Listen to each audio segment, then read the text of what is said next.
Bonsoir à tous. Je voudrais rendre gloire à Dieu pour le temps qu'on prend de se réunir ensemble, content de vous retrouver. Et je vous dirais, pour que ce que l'Esprit veut nous donner ce soir, l'Esprit veut nous ramener un peu à la base, comment je pourrais dire, un peu à un sentiment de... Non, c'est plus qu'un sentiment. Un peu à une façon d'agir, l'attitude de base qu'un chrétien doit avoir, qu'on connaît, mais l'Esprit veut nous ouvrir les portes, je vous dirais, pour nous montrer encore plus par rapport à cette attitude-là que c'est un peu la base que les chrétiens apprennent lorsqu'on donne notre vie au Seigneur. Comment vivre pour le Seigneur dans le monde. Mais l'Esprit veut nous approfondir, frères et sœurs, ce soir, entre autres, psychologiquement, tout ce que ça peut amener, ça. Et pour introduire le sujet, pour aller voir cette attitude, pour aller la ressortir du message, on va voir une situation avec le Seigneur. Je vous invite à tourner avec moi dans Marc chapitre 10. Dans l'Évangile selon Marc au chapitre 10, on va lire à partir du verset 35 au verset 45. Pour introduire le sujet que l'Esprit veut nous donner ce soir. En passant, j'espère que vous avez passé tous une belle semaine. Content de vous retrouver. Content de vous retrouver ce soir. Dans Marc chapitre 10, à partir du verset 35, on voit qu'il est dit, les fils de Zébédée, Jacques et Jean, s'approchèrent de Jésus et lui dirent, « Maître, nous voudrions que tu fasses pour nous ce que nous te demanderons. » Il leur dit, « Que voulez-vous que je fasse pour vous? » « Accorde-nous, lui dirent-ils, d'être assis l'un à ta droite et l'autre à ta gauche, quand tu viendras dans ta gloire. » Et Jésus leur répondit, « Vous ne savez ce que vous demandez. Pouvez-vous boire la coupe que je dois boire ou être baptisé du baptême dont je dois être baptisé? » Nous le pouvons, dirent-ils. Et Jésus leur répondit, « Il est vrai que vous boirez la coupe que je dois boire, que vous serez baptisé du baptême dont je dois être baptisé. Mais pour ce qui est d'être assis à ma droite ou à ma gauche, cela ne dépend pas de moi, et ne sera donné qu'à celui à qui cela est réservé. » Les 10, ayant entendu cela, commencèrent à s'indigner contre Jacques et Jean. Et Jésus les appela et leur dit, « Vous savez que ceux qu'on regarde comme les chefs des nations les tyrannisent, et que les grands les dominent. Mais il n'en sera pas de même au milieu de vous. » Et c'est là qu'on entre un peu plus, frères et sœurs, un peu dans l'attitude de base que le chrétien doit adopter, qu'il doit acquérir dans sa vie chrétienne. Puis ça va servir pour toute la vie chrétienne. Le Seigneur dit, il n'en sera pas de même au milieu de vous. Mais quiconque veut être grand parmi vous, qu'il soit votre serviteur. Et quiconque veut être le premier parmi vous, qu'il soit l'esclave de tous.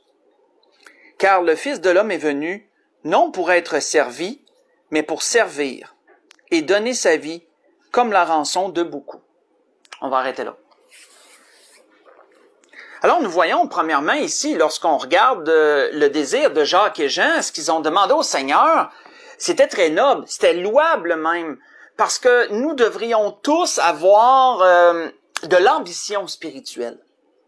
Nous devrions tous avoir le désir d'avoir une belle place dans le royaume, de démontrer à Dieu notre sincérité de vouloir être un jour avec lui, de vouloir prendre part à son royaume, prendre une part active, une part vraiment active, oui, c'est le bon mot, dans son royaume. Et donc, Jacques et Jean démontraient cela. Et on sait que le Seigneur a rappelé que ça va au mérite. Hein? Le Seigneur a rappelé que Dieu va donner ces choses à qui cela est réservé. Que Dieu sait tout et que Dieu rétribuera chacun, à travers le Seigneur bien sûr, va rétribuer chacun selon ses œuvres. Donc c'est ce que le Seigneur rappelle en leur disant, « Pouvez-vous boire la coupe que je dois boire? » Ça va au mérite, autrement dit, ça se mérite ça, d'apprendre une grande place dans le royaume. Et on sait que le Seigneur, connaissant l'avenir, savait que Jacques et Jean boiraient cette coupe qu'ils devaient boire. Vous connaissez chacun la vie de Jacques et de Jean. Jacques a été le premier martyr, Jean fut le dernier. Si on parle parmi les apôtres, je veux dire.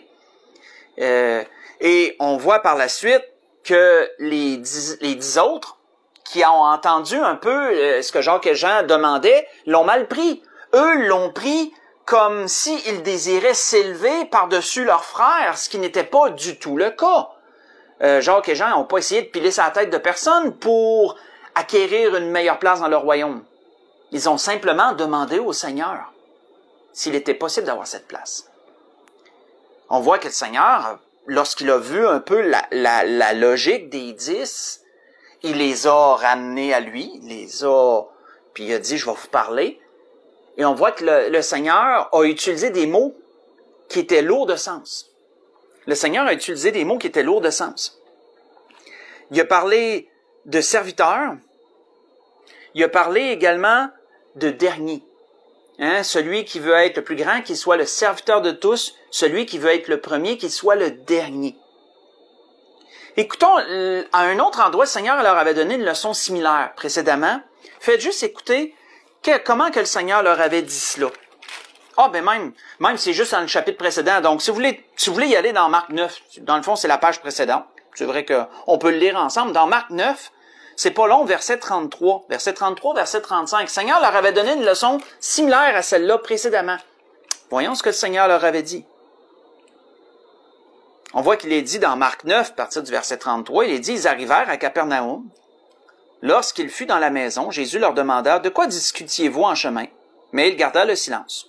Car en chemin, ils avaient discuté entre eux à savoir qui était le plus grand. Alors il s'assit, appela les 12 et leur dit, si quelqu'un veut être le premier, il sera le dernier et le serviteur de tous. On va arrêter là. Voyez-vous, quand j'ai parlé des mots tantôt, partout où le Seigneur a enseigné cette leçon, le Seigneur a utilisé des mots qui voulaient dire beaucoup. Le Seigneur a parlé, comme je l'ai mentionné, d'être serviteur. Le Seigneur a mentionné d'être le dernier. Et dans ce qu'on a lu en introduction, le Seigneur a même à la fin dit que celui qui veut être grand, qu'il soit le serviteur, qui compte veut être le premier, qu'il soit le dernier, mais qu'il soit aussi l'esclave de tous. On voit que tous ces mots, frères et sœurs, ramenaient vers une attitude. Et l'attitude que l'Esprit veut nous parler, ce soir vous la connaissez bien, c'est l'humilité. C'est l'humilité, l'attitude que le Seigneur voulait leur apporter. On peut voir à travers des paroles du Seigneur que pour lui, l'humilité prenait une place primordiale, une très grande place dans la vie chrétienne. Et on a souvent étudié des exemples d'humilité, un peu à quoi ça sert l'humilité. Mais l'Esprit veut aller ailleurs ce soir avec l'humilité.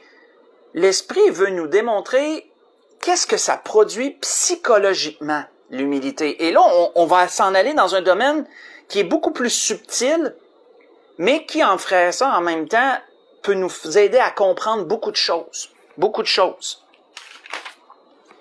Et ça va nous aider même à comprendre certaines portions de la parole, de comprendre ces faits-là. Et pour ce faire, il est merveilleux de voir comment la science de nos jours est capable, avec toute la connaissance que les hommes se sont acquéris à travers des études et tout, comment la science, même la science psychologique, la science sociale, est capable d'expliquer des choses.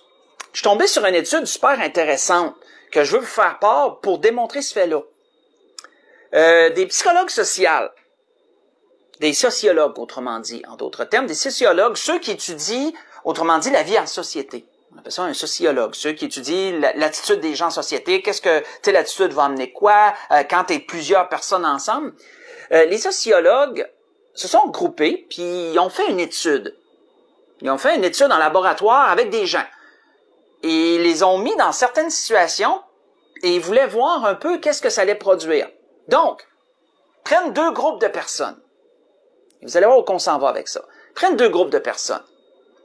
Le premier groupe, il donne à ce premier groupe une position des tâches à faire. Il leur donne des tâches à faire, mais avec une position de supériorité, avec une position dominante. Autrement dit, ces gens-là ont un certain pouvoir. Ils ont une certaine autorité. Et donc, ça leur donne l'impression d'être supérieurs. C'était ça qu'ils voulaient, c'était ça, premièrement, que les sociologues voulaient produire. Ils voulaient qu'un certain groupe de gens se sentent supérieurs à l'autre groupe. Et donc, vice-versa, l'autre groupe, il leur donne des tâches à faire, mais qui leur procure un sentiment d'infériorité à ce deuxième groupe-là. Donc, un premier groupe, position de pouvoir, position d'autorité et impression de supériorité. Deuxième groupe, position un peu soumission, un peu de serviteur, un peu, qui leur donne une impression d'infériorité par rapport au premier groupe. Et là, ces deux groupes-là, ils les font interagir. Et ils regardent un peu qu'est-ce que ça va produire. Dans un premier temps, qu'ont-ils remarqué? J'ai noté certaines choses, parce que c'est dur de retenir tout ça, j'ai noté certaines choses qu'ils avaient remarquées. Ce qu'ils ont remarqué, c'est que le groupe qui avait une position, dans le fond, qui avait un sentiment de supériorité, ils ont remarqué que ce premier groupe-là devenait plus indépendants les uns des autres. Hein, autrement dit, ils avaient de la difficulté à travailler ensemble. Plus le sentiment de supériorité était grand, plus ces gens-là devenaient indépendants les uns des autres. Ils ont noté ça. Ils ont noté qu'ils étaient moins capables de s'accorder sur des décisions, sur des choses à faire. Ils ont noté qu'ils avaient de la misère à accepter le point de vue des autres. Tandis que c'était tout le contraire pour ceux qui étaient en position d'infériorité. Ceux qui étaient en position d'infériorité, et ça les a surpris, avaient une plus grande ouverture, étaient plus capables de s'accepter, premièrement, de travailler ensemble, étaient plus capables, étaient moins indépendants. Autrement dit, le sentiment d'infériorité ça rapprochait ces gens-là. Ça les rapprochait, ça les amenait à plus dépendre des uns des autres. Ça leur amenait une plus grande facilité à accepter les opinions des uns des autres et à s'accorder. Donc, premièrement, c'est le premier constat qu'ils ont fait. Et c'est donc, c'était intéressant déjà, parce qu'on sait que le sentiment de supériorité va produire quoi? L'orgueil. Hein? Le sentiment de supériorité va produire l'orgueil. Le sentiment d'infériorité va amener à l'humilité, qui sont les deux opposés. Et psychologiquement, on s'imagine pas, on s'arrête pas à savoir comment ça peut nous affecter, ça. D'être empreint d'un sentiment d'orgueil ou d'être empreint d'humilité. Comment psychologiquement ça nous affecte? Ben déjà, les sociologues ont déjà pu démontrer dans un premier temps comment ça l'affectait les gens. Plus tu te sens supérieur, plus tu deviens indépendant des autres, plus tu as de la misère à accepter les opinions des autres. On parle toujours général, hein? On parle toujours d'un point de vue général. Tu as de la misère à accepter les opinions des autres, tu as de la misère à travailler en équipe. Plus porté à penser par toi-même et à vouloir faire les choses seulement toi-même tout seul. Tandis que ceux qui étaient plus empreints d'humilité avaient une plus grande facilité d'ouverture de travailler ensemble, de collaborer, d'accepter, de s'accepter mutuellement, ou d'accepter les opinions, d'échanger sur des opinions, etc. Donc, intéressant. Ensuite, ils ont laissé les deux groupes dans les mêmes situations, hein, position de supériorité et position d'infériorité. Puis, ensuite, ils ont fait un autre exercice. Toujours dans les deux mêmes situations, ils ont fait un autre exercice. Deuxième exercice, ils leur ont donné des problèmes à résoudre. Ils les ont mis autrement dit, ils les ont mis face à des situations et ils ont voulu voir comment chaque groupe raisonnait. Donc là, c'était plus des tâches à faire, c'était des problèmes à résoudre et quel raisonnement, comment ils pouvaient raisonner à travers de ces problèmes-là. Et voici, bien sûr, leur résultat, ce que les sociologues ont pu analyser, quel a été le résultat, la conclusion un peu de leur étude dans le deuxième sens. Le résultat, c'est que les premiers, ceux qui étaient dans un sentiment de supériorité, étaient plus ancrés dans leur propre opinion. Autrement dit, ils se faisaient une opinion et ne démordaient pas de leur opinion. Ils étaient plus ancrés dans leur propre opinion puis dans leur propre point de vue. Ils avaient de la misère, ils étaient incapables même, jusqu'à un certain point, incapables d'analyser objectivement, de voir les deux côtés de la médaille, autrement dit, d'une situation. C'est comme si ça leur donnait d'avoir un point de vue unique sur la chose, sans être capable de prendre du recul puis de regarder objectivement toutes les facettes de la situation. Tandis que ceux qui étaient en position d'infériorité, ceux qui étaient plus dans l'humilité, ceux-là étaient capables d'accepter les opinions des autres, comme on a vu, d'échanger et tout, mais avaient une plus grande facilité aussi à prendre du recul, il y avait une plus grande facilité à être objectif quand ils analysaient la situation. Et tout cela partait de quoi? Tout cela partait de l'attitude dans laquelle il les avait mis. Donc, je ne sais pas si vous réalisez comme moi que on entre dans quelque chose, là. Ça, très intéressant, je trouve. Très intéressant. La conclusion. Donc, après avoir vu les résultats de leurs deux expériences, les conclusions. L'humilité donne une plus grande ouverture et une plus grande dépendance à autrui. T'acceptes d'être dépendant des autres, t'acceptes d'avoir besoin des autres quand t'es humble. L'humilité va accentuer l'écoute. Tu vas avoir moins de misère à écouter les autres quand t'es humble.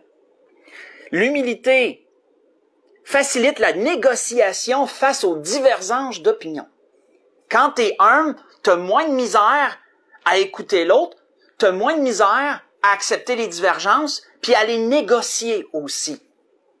L'humilité va produire une plus grande capacité d'analyse et d'objectivité, et plus d'objectivité.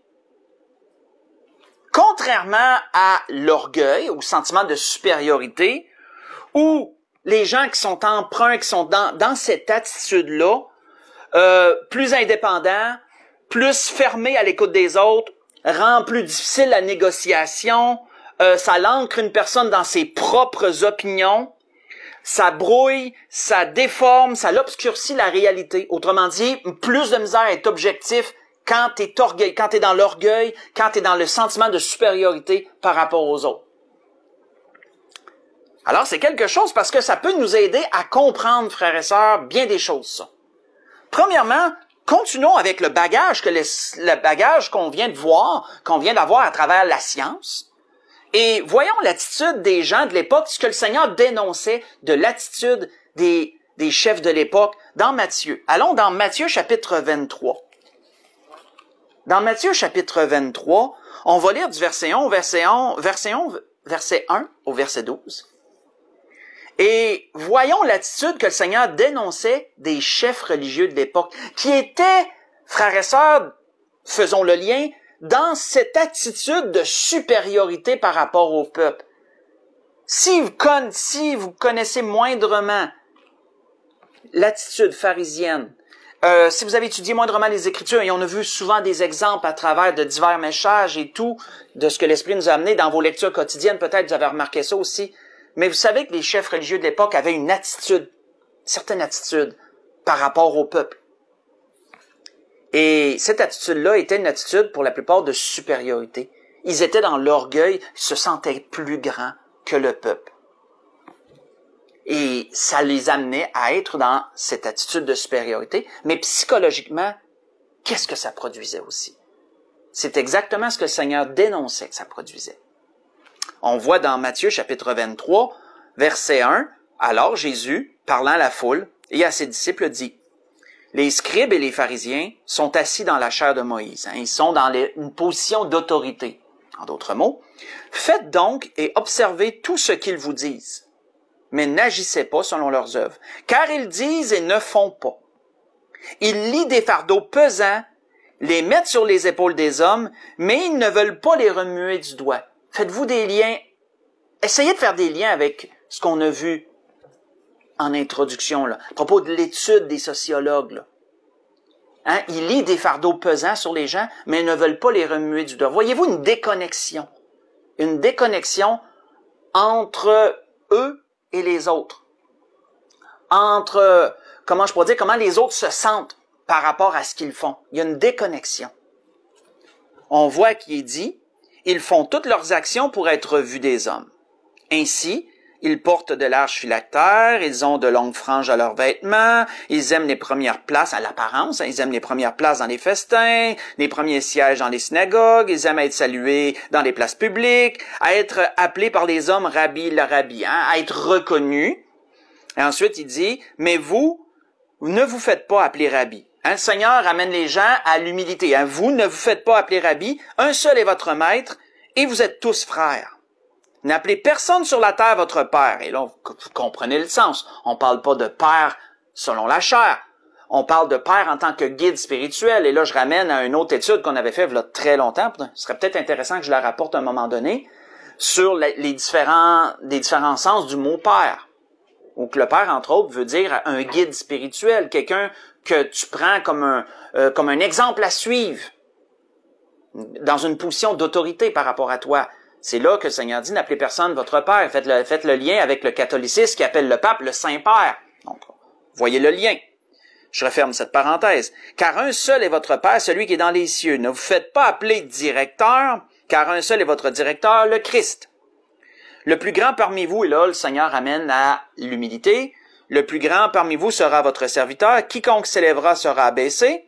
Quiconque s'abaisse sera élevé.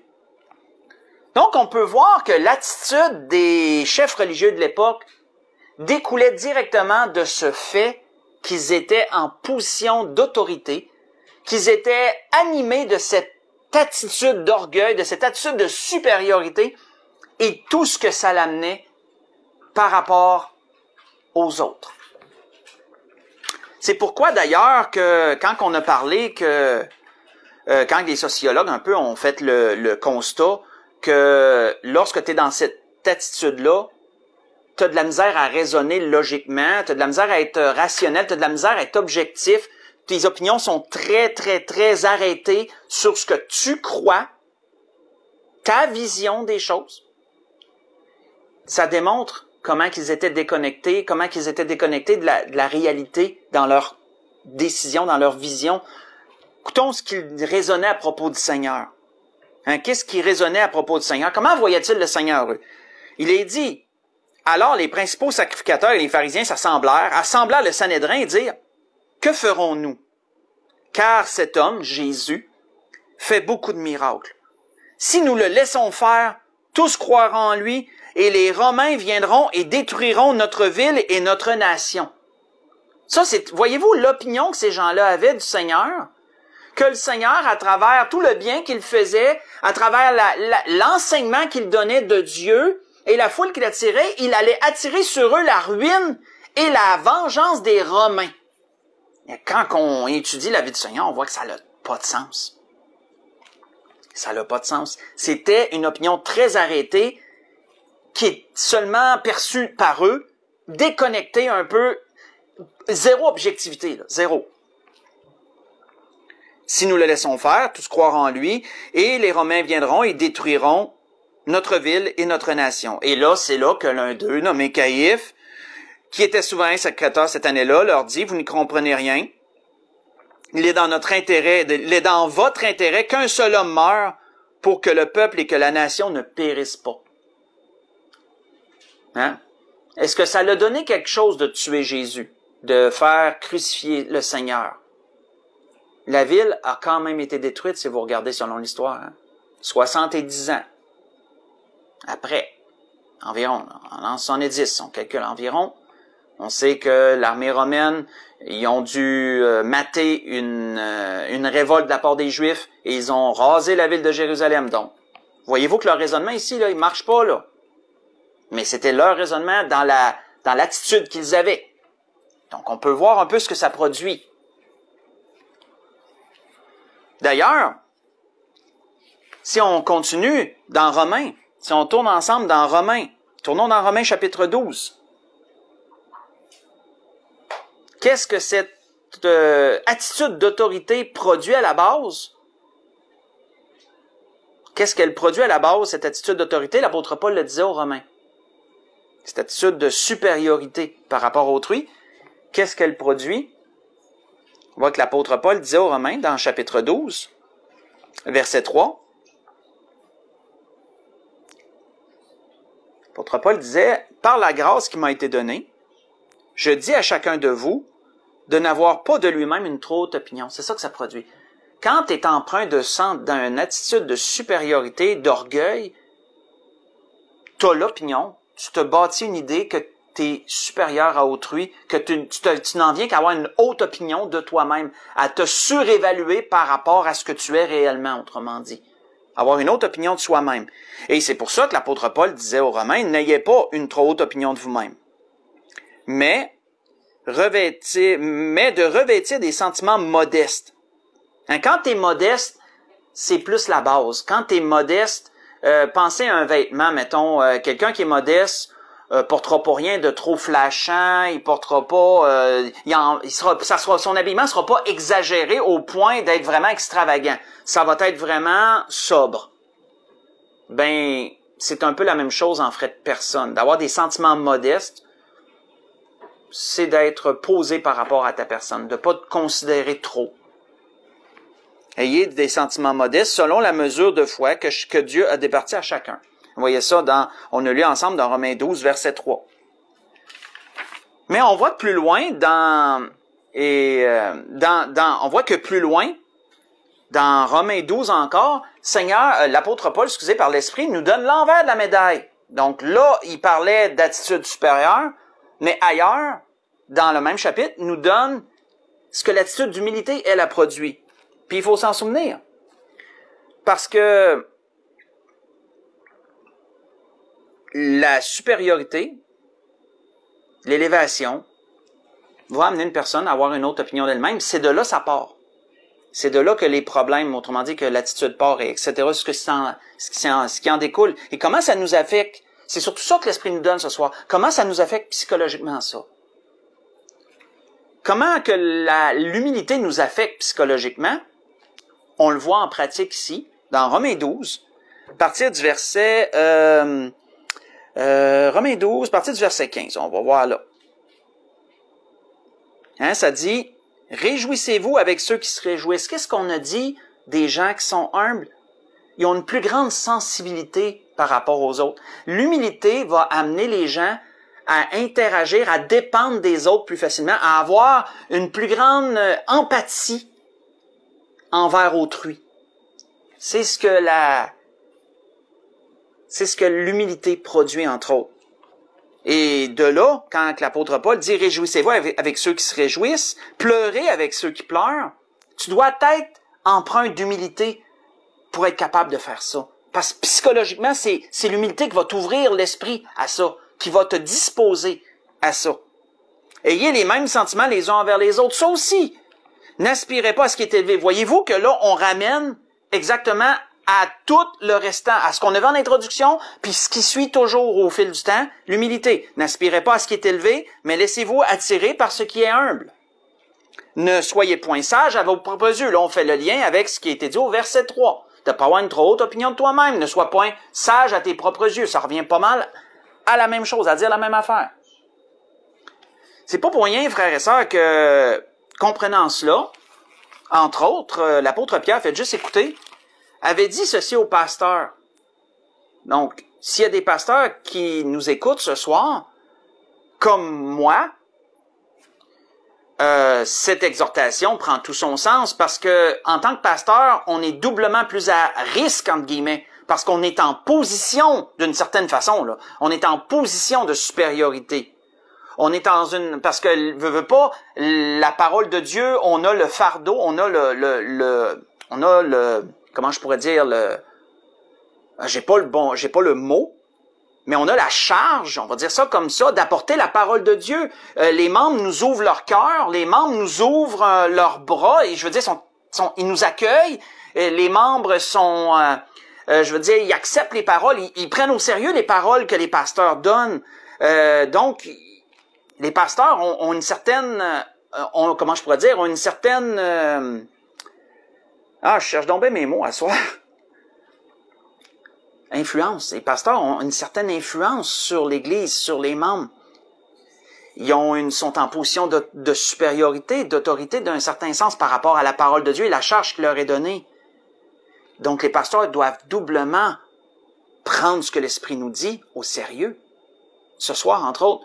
Et psychologiquement, ce que ça peut produire, d'éviter de ne pas avoir cette attitude d'humilité, ça peut être dangereux pour un pasteur, parce que ça peut amener un pasteur à agir comme un pharisien, à agir comme les chefs religieux de l'époque, hein? Mettre des fardeaux pesants sur le dos des membres, puis de même poser les remuer du doigt, de soucier plus du paraître que de l'être, ce qui a déjà été apporté d'ailleurs dans un autre message, etc., etc. D'ailleurs, on voit que l'apôtre Pierre disait pas pour rien ceci. Juste écouter, l'apôtre Pierre disait, voici les exhortations que j'adresse aux anciens. Hein, souvent, l'ancien fait référence aux pasteurs, très souvent, parmi les apôtres, même Jean a utilisé souvent le terme ancien pour désigner les pasteurs.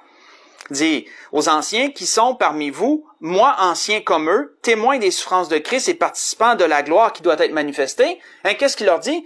Paissez le troupeau de Dieu qui est sous votre garde, non par contrainte, mais volontairement, selon Dieu, non pour un gain sordide, bien sûr, mais avec dévouement, non comme dominant sur ceux qui vous sont échus en partage, hein, la position de supériorité, d'autorité, là, l'attitude que le pasteur doit avoir, non comme dominant sur ceux qui vous sont échus en partage, mais comme étant les modèles du troupeau. Autrement dit, étant dans une attitude d'humilité, malgré la charge d'autorité.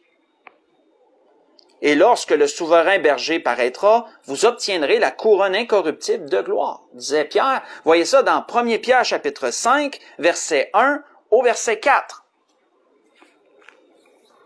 Et encore une chose qui est importante, et ça peut s'appliquer à tout le monde, l'apôtre Pierre dit « revêtez ». Hein, ça, c'est important. Il a parlé de revêtir des sentiments. De revêtir des sentiments. Frères et sœurs, pourquoi revêtir? Parce que revêtir, ça nous démontre, si le Seigneur emploie ce mot-là, ça nous démontre que ça vient pas naturellement. On doit travailler sur ça. Le manteau, tu n'es pas avec un manteau sur le dos, tu n'es pas avec des vêtements sur le dos. Hein. Tu nais nu. Le vêtement vient par après. Donc, on vient pas avec l'humilité à la base, c'est une attitude qui doit se travailler, qui doit s'acquérir et se travailler ça. C'est pourquoi il est dit de se revêtir. Hein, c'est utilisé dans la parole ce terme de se revêtir. D'humilité. De sentiment d'humilité. Maintenant, comment peut-on en venir à réussir à se revêtir d'humilité? Dans Philippiens chapitre 2, continuons. Philippiens chapitre 2. Philippiens chapitre 2, versets 1 à 5, on a souvent lu, on ramène toujours à la même source. Et c'est normal, on n'en a pas d'autres. On ne pourrait pas en avoir d'autres. On ramène à la même source. L'apôtre Paul le disait aux Philippiens. Philippiens chapitre 2, versets 1 à 5. Regardons ce qui est dit. Si donc, dit-il, il y a quelque consolation en Christ, s'il y a quelque soulagement dans l'amour, s'il y a quelque communion d'esprit, s'il y a quelque compassion, quelque miséricorde, rendez ma joie parfaite, ayant un même sentiment, un même amour, une même âme, une même pensée. Pour partager ces choses-là, frères et sœurs, nous devons avoir une attitude d'humilité. Une gang d'orgueilleux ensemble, qui ont tous une attitude de supériorité, ne pourraient pas réussir à faire ça. La psychologie le prouve. On a vu les études tantôt, il y en aurait bien d'autres études à aller voir là-dessus. Psychologiquement, ça ne nous ouvrirait pas, ça ne nous disposerait pas à ça. L'humilité doit être l'attitude pour que notre psychologique soit capable d'être disposé à tout ça. Donc, on peut voir que c'est toujours l'humilité qui est en arrière-plan dans les prescriptions du Seigneur. C'est là que ça commence. La vie chrétienne, l'attitude, c'est la base. C'est vraiment la façon d'être de base. Donc, ne faites rien par esprit de parti ou par vaine gloire, mais que l'humilité vous fasse regarder les autres comme étant au-dessus de vous-même. Donc, on ramène toujours à tout ça, là, on ramène toujours ça à l'humilité. Que chacun de vous, au lieu de considérer ses propres intérêts, qui considère ses propres intérêts? Faites les liens avec l'étude. Celui qui est empreint de sentiments d'autorité, de supériorité, d'orgueil, va chercher son propre intérêt, ses propres opinions, son individualité, ça c'est un peu ça, indépendance, c'est le mot que je cherchais plus, indépendance. Mais celui qui est humble, qui est empreint d'infériorité de cette attitude, de ce sentiment, ben, va être capable de faire ça. Que chacun de vous, au lieu de considérer ses propres intérêts, considère ceux des autres, ayez en vous les mêmes sentiments qui étaient en Jésus-Christ. En fin de compte, frères et sœurs, c'est ça. Prendre Christ pour modèle, parce que Christ a été notre modèle d'humilité, frères et sœurs. Et quand on étudie ça, quand on regarde comment notre Seigneur agissait dans différentes circonstances, ça transpire toujours l'humilité, tout le temps, tout le temps. C'était la façon d'être du Seigneur, ça. D'ailleurs, on peut voir que le Seigneur avait bien dit, il était conscient. Le Seigneur, bien sûr, en était conscient de ça, bien sûr. Faites juste écouter, le Seigneur leur avait dit, après, dans le fond, lors du souper, on sait qu'il est arrivé quelque chose lors du souper. Qu'est-ce qu'il nous a dit? Il s'éleva pendant le souper, là, après, en tout cas, dans ce temps-là. Il s'éleva aussi parmi les apôtres une contestation, lequel d'entre eux devait être estimé le plus grand. Jésus leur dit, les rois des nations les maîtrisent et ceux qui les dominent sont appelés bienfaiteurs. Il n'en soit pas un de même au milieu de vous, mais que le plus grand parmi vous soit comme le plus petit, celui qui gouverne comme celui qui sert. Car quel est le plus grand, celui qui est à table ou celui qui sert? N'est-ce pas celui qui est à table? Et là, le Seigneur ramène à lui, il dit, cependant, moi, je suis au milieu de vous comme celui qui sert. Donc, le Seigneur ramenait à son exemple à lui. Vous voyez ça dans Luc chapitre 22. Luc chapitre 22, j'ai lu verset 24 au verset 27. Verset 24 au verset 27. Et d'ailleurs, Matthieu disait encore sur le Seigneur, sur ça, ces paroles, il dit, c'est ainsi que le Fils de l'homme est venu, non pour être servi, mais pour servir, et donner sa vie comme la rançon de plusieurs. L'humilité de Jésus, frères et sœurs, nous manifeste avec exactitude ce que les sociologues ont découvert avec leurs études. La vie de Jésus manifeste exactement toutes leurs découvertes par rapport à toutes les expériences qu'ils ont fait avec des individus, avec, comme on a parlé tantôt, et bien d'autres encore, comme je dis, c'était pas la seule étude. Là. Moi, je suis tombé sur celle-là que je trouvais intéressante, mais il y en a bien d'autres. On peut voir, pensons à ça. Avez-vous remarqué comment que le Seigneur se mettait lui-même en position de besoin par rapport à autrui? Seigneur, avais-tu une maison? Seigneur, avais-tu un travail? Seigneur, étais-tu financièrement indépendant? Je pense que vous allez en convenir que non. Hein? Le Seigneur couchait dans les jardins. Ou si on l'hébergeait. Hein, Pierre l'a souvent hébergé, la belle-mère de Pierre, à Capernaum. C'était un endroit pour lui où le Seigneur allait se reposer. Quand il passait à Capernaum, c'était l'endroit où il demeurait, chez la belle-mère de Pierre. On peut voir qu'il couchait souvent au jardin de Gethsémani. On peut voir que lorsqu'il était à Béthanie, il allait dans la maison de Lazare, hein, chez Marthe et Marie. Lazare, Marthe et Marie, c'est un endroit où il allait. Mais voyez-vous que le Seigneur, et pour les dons, hein, le Seigneur et ses disciples qui avaient décidé volontairement de le suivre, je veux dire, trouvaient leur nourriture parfois dans un champ, qui traversait un champ, les coins des champs étaient laissés pour les pauvres et pour les nécessiteux, etc. Donc, ils mangeaient, ils grappillaient dans le coin des champs, ou sinon, on leur donnait de l'argent, Judas donnait la bourse, on leur donnait des dons. Avec ces dons-là, le Seigneur redistribuait aux pauvres et certainement, parfois, s'achetait de la nourriture, puisque lorsque le Seigneur a nourri la foule, ces types, ils ont dit, avec 200 deniers, on serait pas capable de nourrir tout le monde. Ou pensez, quand il est arrêté, dans Jean 4, quand il est arrêté au village des Samaritains, qu'est-ce que les apôtres ont fait? Ils sont allés chercher à manger. Donc, voyez-vous qu'on peut voir à bien des places comment que le Seigneur dépendait d'autrui. Faut être humble. pour accepter de dépendre comme ça des autres. Faut être humble. Tu peux pas faire ça si tu es orgueilleux. Tu peux pas faire ça si tu es dans un sentiment de supériorité. Tu seras pas capable. Psychologiquement, tu n'es pas capable de faire ça. On peut voir aussi quoi? Son écoute. Comment le Seigneur était capable d'écouter les autres.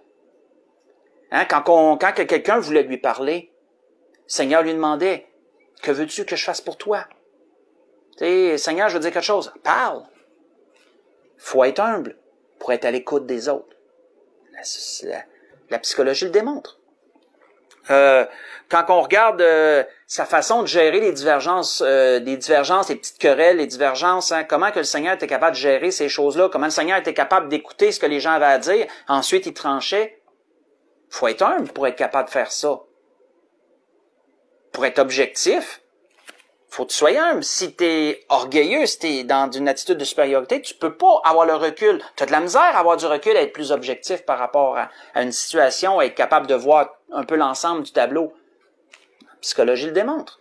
On peut voir que sa sensibilité par rapport aux besoins des autres, comment il était empathique, le Seigneur, envers autrui, comment que le Seigneur était capable de pleurer avec ceux qui pleurent. Hein, on le sait dans Jean 11, hein, comment que le Seigneur a pleuré.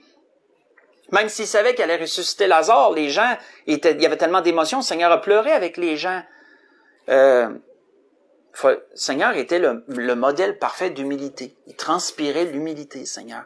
Et on peut voir comment l'humilité, psychologiquement, c'était ça qui donnait au Seigneur sa nature, en fin de compte, on pourrait dire. On aurait eu un Seigneur totalement différent, on n'aurait pas pu, là, mais on se met dans l'idée. Si on aurait eu un Seigneur totalement différent, si on aurait eu un Seigneur orgueilleux, mais on sait qu'on n'aurait pas eu ça, là, on se comprend, là, mais voyez-vous que ça n'aurait pas été le même Seigneur. Ça n'aurait pas été notre Seigneur, du moins. Donc, premièrement, c'est ce que on a vu l'application un peu, la résultante de ce que les sociologues ont découvert. Dans un premier temps. Ce que les sociologues avaient découvert aussi, on s'en va vers la conclusion dans ces choses-là, c'est que l'humilité, ils ont découvert aussi que l'humilité a un pouvoir de suggestion chez les autres. Ça, c'est fort. Ça, c'est fort, ça. L'humilité a un pouvoir de suggestion chez les autres. Ça veut dire quoi, ça? La sociologie a pu démontrer à travers leurs expériences et tout que quand tu es humble, ça l'accentue l'ouverture. Tu es plus prêt, tu es plus ouvert envers les gens. Tu es plus à l'écoute des gens. Contrairement à ceux qui sont plus orgueilleux, à ceux qui ont plus l'attitude de supériorité. Mais ils ont découvert aussi que quand tu es humble, ça se ressent. Les gens le ressentent et ça donne un sentiment d'ouverture aux gens. Vous savez, vous avez sûrement déjà senti ça. Vous parlez à quelqu'un, puis vous sentez si la personne est ouverte à recevoir vos propos ou si elle est complètement fermée. Vous le sentez. C'est dans l'air, quasiment, c'est palpable. Je veux pas devenir quelqu'un qui parle de vibration, là, mais c'est un peu ça, dans un certain sens, là. Dans un certain sens, il faut quand même appeler un chat un chat. C'est on sent, on ressent des choses. On ressent des choses. Si quelqu'un est dans une attitude d'humilité, son interlocuteur va le ressentir et va être ouvert. Il va être plus ouvert. Mais si la personne qui est devant vous sent que vous êtes dans l'orgueil, dans la supériorité d'attitude, ça bloque, ça crée un blocage, ça ferme les gens. Et ça a tout un pouvoir, ça. Parce que si on est capable, si on est humble, à quel point on est capable de passer un message, à quel point on est capable de parler, d'amener les gens à s'ouvrir pour être capable de toucher leur cœur, être capable de leur parler. Donc, c'est quelque chose. Juste un exemple que l'Esprit m'a amené comme ça, on va conclure après. Dans l'Ancien Testament, c'est drôle, l'Esprit m'a amené dans l'exemple de Naaman. Vous vous souvenez, Naaman, le lépreux, syrien lépreux, qui est allé chez le peuple d'Israël parce qu'on y avait dit que Dieu pouvait le guérir. Et on sait qu'Élisée, il a dit, hein, laissez-les venir à moi. Puis Élisée, il a dit quoi faire pour être guéri, hein. Va te tremper 7 fois dans le Jourdain, puis tu vas être guéri. Puis on sait, notez l'attitude de Naaman. Hein, cette attitude-là de supériorité, cette attitude d'orgueil, de dire, non, les eaux d'où je viens valent 10 fois plus que le Jourdain. Qui a été capable de donner à Naaman un conseil qui était objectif? Si vous allez le relire, vous allez voir que ça a été une jeune fille et ça a été ses serviteurs. Ces deux groupes de personnes ont été capables de lui donner un conseil objectif qui l'a influencé à agir. C'est la jeune fille qui a amené Naaman d'aller en Israël. Ce sont ses serviteurs qui ont amené Naaman à changer d'idée et à se baigner. À se tremper 7 fois dans le Jourdain. Et ces deux groupes de gens-là, que ce soit la jeune fille ou que ce soit les serviteurs, étaient dans l'humilité, frères et sœurs, contrairement à Naaman qui, lui, est en position d'autorité dans l'orgueil. Donc, lequel est le plus fort? Lequel est le mieux? Lequel a le plus d'impact? Et je vous laisse deviner, c'est facile à deviner. C'est l'attitude d'humble. Quelqu'un d'humble peut avoir beaucoup d'influence autour de lui, contrairement à quelqu'un d'orgueilleux. Et ça nous amène à la conclusion, ça. Comme vous voyez, c'est une étude intéressante que l'Esprit voulait nous donner ce soir. Aucune idée pourquoi le Seigneur voulait nous amener ça. Même, je vous dirais qu'en début, je me disais, ça n'a pas rapport, Seigneur. Je sais qu'il faut que je fasse abstraction à ce que je pense des fois. Et je me disais, Seigneur, ça n'a pas rapport. Mais on ne cherche pas le rapport. C'est ça que le Seigneur veut donner. Donc, on le prend, puis on l'applique. Pour conclure, dans Matthieu, chapitre 5. Matthieu, chapitre 5.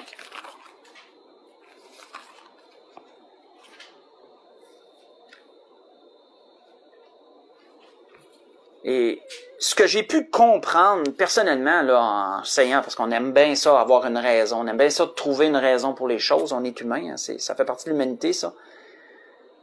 Ben, je crois que dans les temps où on est, où on peut voir à quel point les gens sont divisés, on en a parlé à quelques reprises, je pense que les gens ont besoin de chrétiens humbles. Parce qu'on peut avoir beaucoup d'influence sur ceux qui nous entourent si on est humble. Mais si on est orgueilleux, si on se sent supérieur aux gens qui nous entourent, on va les fermer. On ne sera pas capable de leur parler. Ils vont le sentir. Mais si on est humble, on peut faire une différence dans notre entourage. On peut réussir à aller toucher le cœur des gens, à essayer de comprendre un peu les craintes des gens, converser avec les gens par rapport à ce qu'ils vivent et toute cette situation-là. Moi, c'est ce que j'en ai conclu de ce que l'Esprit voulait nous donner ce soir, nous ramener à ça, nous montrer psychologiquement à quel point l'humilité, elle nous affecte psychologiquement, ce qu'on ne prend pas en considération. Mais, pour conclure, voici ce que le Seigneur disait. Vous êtes le sel de la terre. Si le sel perd sa saveur, avec quoi la lui rendra-t-on? Il ne sert qu'à être jeté dehors et foulé aux pieds par les hommes. Vous êtes la lumière du monde. Matthieu, chapitre 5, verset 13, je suis rendu au verset 14. Vous êtes la lumière du monde. Une ville située sur une montagne ne peut être cachée. On n'allume pas une lampe pour la mettre sous le boisseau, mais on la met sur le chandelier, et on éclaire, et elle éclaire tous ceux qui sont dans la maison. Que votre lumière luise ainsi devant les hommes, qu'ils voient vos bonnes œuvres et qu'ils glorifient votre Père qui est dans les cieux. Ces deux exemples, frères et sœurs, et je conclus là-dessus, ces deux exemples du sel et de la lumière ont été mentionnés par le Seigneur parce qu'elles ont un effet sur leur entourage. Le sel a un effet sur ce qu'il touche, sur ce qui l'entoure. La lumière a un effet sur tout ce qu'elle touche. Le chrétien, frère et sœur, peut aussi avoir cet effet-là sur ce qui l'entoure, d'une façon bénéfique, bien sûr, si nous sommes dans cette attitude d'humilité. Et c'était ce que l'Esprit voulait nous donner ce soir. Je vous souhaite à tous et à toutes une belle semaine. Méditons sur ces paroles que le Seigneur veut nous donner. Elle nous a donné plutôt. Bon restant de semaine à tout le monde. Prenez garde à vous. Prenez soin de vous. Réconfortez-vous malgré tout ce qui peut se passer dans le monde. Les craintes qui peuvent survenir à cause de ce qui se passe. Malgré tout ce qu'on peut vivre. Réconfortons-nous dans le Seigneur. Allons chercher refuge sous son aile. Allons puiser notre paix dans le Seigneur. Des belles choses s'en viennent pour les enfants de Dieu. Le Seigneur revient bientôt. Et le Seigneur peut nous donner cette paix-là en attendant, malgré la tourmente qui se passe dans le monde. Donc, on se revoit dimanche. Bonne semaine à tous. Que le Seigneur vous bénisse. Au revoir.